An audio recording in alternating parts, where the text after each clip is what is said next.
Hi everyone, I'm Dr. Roman and I'm a hematologist-oncologist, and a few months ago I presented a video titled What Caused My IPMN? Well, I put all the data together and here I am with the results. So just a little recap here. About 2 years ago, I was diagnosed with having 2 IPMNs. This came out of nowhere. I can honestly tell you I developed sharp pain in my lower back, and I was diagnosed with a kidney stone, and lo and behold, together with the kidney stone, they found this IPMN, these IPMNs. I can honestly tell you, as those of us who have an IPMN can attest to that, this is a life-changing thing because we live with the fear of pancreatic cancer. It is what it is. Well, I can tell you that for the first 3 months, I was in denial, I was angry, I was scared, I mean, all of the above. Little by little, I started to cope with it better. Now I am definitely better, although, the constant scans and the, just the fact that we live with this is a scary thing. And I've been breaking my head ever since just to try to figure out why me. I never smoked, I never drank, I always took care of myself. So where the heck did this come from? I don't have a family history of IPMNs, so why me? And I'm the type of personality that the why bothers me. I need to know the why. So that's why I presented the last video, What Caused My IPMN, where I asked you guys to provide information as to why you think you developed this IPMN. And I said in that video that I would be putting this data together and presenting it in a later video. So here we are. So first of all, I want to thank you all for providing the information to be presented here today. Now, I have to tell you, this is by no means an important study, something that I want you all to quote. This is just for us, those of us living with an IPMN, to kind of put our heads together and share notes. So this is just for educational purposes, okay? Very important. So with that being said, let's dive in. So here you go, the IPMN data collection results. So the first thing I want to say is that 57 subjects or patients responded to me. I have to tell you, it was a challenge putting all this information together because there was info all over the place. So I did the best that I could with what you all provided. So let's start off with the age. So not everybody provided an age, but those of you who did, I put it all together. The youngest person that responded was 34. The eldest was 79. Again, those of you who provided an age, with a mean age of 53. So let's talk, let's break each slide down. So the interesting thing here is, if you look at the data, the literature states that the average age of an IPMN is in your 60s. But I can tell you, especially as time goes on, that I am hearing of or seeing much younger patients. I mean, I've even heard of patients in their 20s as being diagnosed with an IPMN. So it's an interesting thing. It's an unfortunate thing, but I definitely think it's because of 2 reasons. Number 1, we're performing imaging much more frequently. And number 2, the imaging tests are getting that much better. So I personally think that as time goes on, IPMNs will be diagnosed much more often. So moving on to the next slide here, the actual results. So let's start off with the most common diagnoses that you all shared was GERD or acid reflux, diabetes. I just kind of put them in there. Gallbladder removal or cholecystectomy, alcohol, tobacco, obesity, hypothyroidism, chronic pancreatitis, and autoimmune diseases. So let's go into each one. By far, the most common complaint or finding was GERD or acid reflux. 23 patients of the 57 reported GERD. And I have to tell you that most of you responded as having pretty advanced or pretty severe GERD. Many of you even stated since childhood. That's my case. I have had GERD or acid reflux since I was a little kid. I mean, I remember being at the age of 7, 8, 9 and telling my mom, I had this this burning sensation, this hot air, as I used to quote her, saying that, was really bothering me. And of course, this was GERD. Now, 3 patients reported digestive disorders. They really didn't elaborate what digestive disorders meant, so I didn't want to include it together with the GERD, but needless to say, if we add that up, 26 of the 57 had some sort of GERD or digestive disorder. Diabetes, whether it be type 1 or type 2, was reported in 5 of you, gallbladder removal in 6, alcohol use in 8, and tobacco use in 8. If you stated, I would drink an alcoholic beverage from time to time in special occasions, I did not add that here because I don't think that that's a significant alcohol history. I mean, I would drink a glass of wine every 1 to 2 months, but definitely not every week and definitely not every day. So if alcohol's up here, it's because you all reported somewhat of a significant alcohol history, although it's hard to quantify exactly how much is much. The same with tobacco use. Obesity was self-reported. You all stated that you were overweight. So just if you put in overweight, I added that into the obesity column, although maybe you're overweight, but not necessarily obese. Just wanted to give you that little information. Hypothyroidism was reported by 3 of you. A history of chronic pancreatitis by 4 of you. And autoimmune diseases, I clumped them all up together, and I have a slide on this, by 14 patients. So definitely GERD and autoimmune disorders.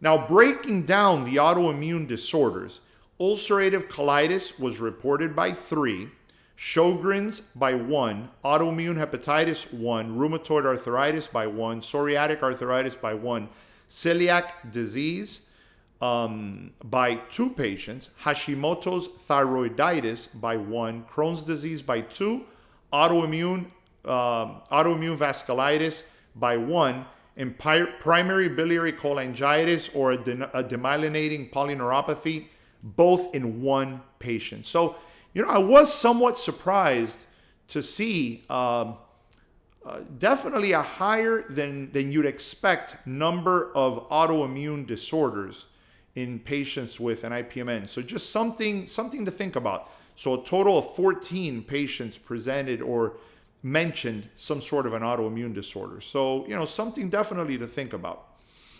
What about the number of IPMNs? Again, not everybody stated how many IPMNs they had, but if you did, I wanted to make a slide on this. So 7 patients reported 1 IPMN, 5 reported 2, 1 reported 3 IPMNs, 1 reported 4 IPMNs, and 4 patients reported having more than 4 IPMNs. Now, if you stated several or multiple, I assumed that it was more than 4, so you would be in this column. And here you have the pie just reflecting this information. Now, I clumped up all this information together because I definitely wanted you all to see it. Chronic pancreatitis 4, 5 of you described as having a personal family history of pancreatic cancer. So out of the 57, 5 patients stated they had some sort of a family history or a significant family history of pancreatic cancer. 3 of you reported a genetic mutation. So 1, a cystic fibrosis carrier gene, the other one, a PALB2 mutation, and another patient with a PRSS1 gene, which it's a mutation that predisposes you to pancreatitis or autoimmune, familial, whatever you want to call it. But definitely these 3 mutations were provided. Now, these were illnesses that were mentioned. I clumped them all up together. There was really no significant correlation because not many of you, this was, 1 or 2 patients mentioned this. So I just wanted to mention them in there.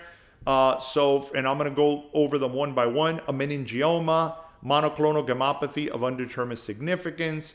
H. pylori was described by 2 of you. Renal cell carcinoma or kidney cancer. Cancer of the larynx by 2 patients, common variable immunodeficiency, the primary biliary cholangitis, the chronic inflammatory demyelinating polyneuropathy. Remember, these are autoimmune in nature, so this is an autoimmune disorder. Endometriosis, pituitary cyst, adrenal tumor, melanoma, rosacea. But again, this was 1 or 2 patients, so I really didn't think that there was any correlation here to the IPMN, at least in the information provided. Continuing, Barrett's esophagus, lactose intolerant, polycystic ovary, insulinoma, hyperlipidemia or high cholesterol levels or triglycerides in 2 patients. You know, some of you mentioned a mono or viral or COVID or maybe COVID vaccine. Mono, for example, was mentioned by 2 patients. I think most of us have had mono, especially in our younger years. I don't think there's much of a correlation there, but if you mentioned it, I wanted to throw it in there, as well as diabetes medications. This includes the medications that are now the injectables for weight loss, etc. Not many of you mentioned it, just a few of you. I threw it in there, so this is definitely in the unknown category. All right, so this brings us to our conclusion. So the first thing I want to say is GERD and autoimmune disorders were definitely the most common complaints or issues that you all provided. I honestly feel that GERD is the cause, or acid reflux is the cause of my IPMNs. I really do. Now the question is, was it the GERD? Is it the medications that I took for the acid reflux? You know, the proton pump inhibitors, the H2 blockers. You know, we don't know. I mean, we know that our stomach and our pancreas are in close proximity. Could it be that hyperacidic environment damaged my pancreas? Maybe. Could it be that taking all these pills for such a long time, could that have done it? Maybe. What I've done, since I truly believe that this is the cause of my IPMNs, I changed my diet. I've lost almost 30 pounds of weight. I stopped eating after 6 o'clock p.m. and my GERD has gotten 95% better. I stopped eating the bread, the crackers, especially late at night. And my GERD has gotten better. This is what I do, at least mentally. I'm treating myself because I definitely don't want my pancreas to get more damaged. So this is what I'm doing. Since nobody else knows what else to do, this is what I'm doing to try to prevent these things from growing any further. You know, and the other thing was the autoimmune disorders, as I already mentioned. I mean, I was quite impressed. I did not expect so many of you to have one of these autoimmune disorders associated. So with that being said, that's all I can say. Now, I have a question for you all, and please comment below. Do you all believe that it is worth our time doing this again, but in a more formal fashion? For example, I can come up with a questionnaire, or please, by all means, some of you reached out to me telling me you're in the healthcare field. Help me. I mean, if you all want to get involved with this, again, we're in this together. We're all part of the IPMN family. And, you know, should we do this in a more formal fashion with a neat questionnaire stating your age, how many IPMNs do you have, when were you diagnosed, how old are you now, maybe getting a feel as to how quickly are these things growing, so we can see, you know, on different people how quickly it grows, how many of you required surgery. You know, again, I don't know. You know, we can do this in much more detail if you all feel that it can benefit us, because I'm among you. And also leave a comment. I mean, I really like to hear from you all. You know, believe me, I have other things that I can be doing. I've been MIA for a little while because I'm very busy. As I stated before, I'm an oncologist. I'm seeing patients, and unfortunately, I have more patients now than ever. And I mean that. I wish I didn't have any patients.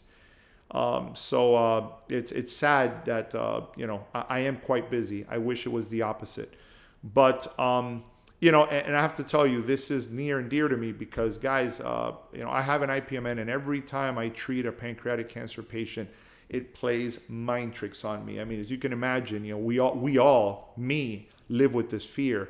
So treating these patients just makes it all the more difficult. But you know what? It's taught me a lesson too, that even though I always treated my patients well, I think I'm even kinder now because I can relate. You know, I put myself in their position and I say, you know, there's nothing worse in life than to be ill.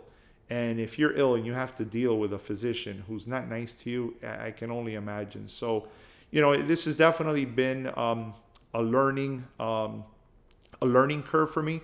And who knows, maybe life, God, whatever you want to say, maybe life wanted this so that I can just become a better person, better physician, whatever the case may be. So thank you for your attention. For those of you who are not subscribed to my channel, consider doing so. I'm coming out with videos about all types of cancer. This is all educational, and hit the like button so that it pushes it up on the algorithm and other patients can find them as well. So thank you, and I'll catch you on the next video.